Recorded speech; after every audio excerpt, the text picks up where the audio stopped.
हूँ प्रताप चंद्र मल्लिक मौजा सुदुसाइल सत बाबा धुंधराम राज महाराज दीर्घ 20-25 वर्ष है आसी गोटे चाल घर कर निर्माण कर रही ए अंचल किसी विशिष्ट व्यक्ति जमीदान करछंती ठाकुर नाम से बाबा ये अंचल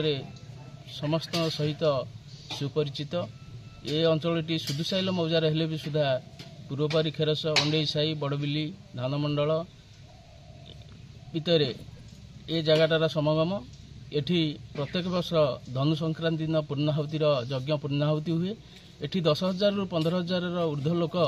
सकाळ 7टारू रात्र 12टा पर्यंत एठी भोजन करती से दिन ए वर्ष जो प्रोग्राम अच्छी ए वर्ष प्रोग्राम रे एठी यज्ञ स्थली प्रतिष्ठा करा जिवो आउ भी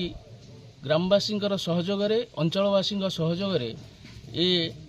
यज्ञटी ए वर्ष बहु समय पालन करा जिवो किंतु ए अंचल जो दिन ठारू एठी कल्की महाप्रभु एठी स्थापन करा जायछि ए अंचल शांतिर वातावरण एठी रही अशांति देखा जाऊ नहीं बहुत आम आनंद अच्छु खुशी अच्छु बाबा अंचलवासी समस्ते संतुष्ट अच्छा। जय जगन्नाथ जय कल्की आज आपण मानक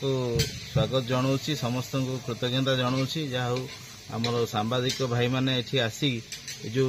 आमर 5 दिवसीय यज्ञ जो आगामी दिन में हवाक जाऊँगी से विषय आपण माने लोकाचार करुचंते लोक मानक जणाइबा जो प्रयास करुचन से मु साधुवाद जनाऊँगी धन्यवाद दूची जहाँ ये जो रत्न खुद कल्की राम एठी अछंती बहुत प्राचीन एवं पुराण वर्णित तेणु जहाँ ये पीठर महिमा केमती आगु आगु जाऊ दीर्घ वर्ष धरी धुंधराम महाराज जो प्रयास करछंती बाबा चरण कोटि कोटि प्रणाम।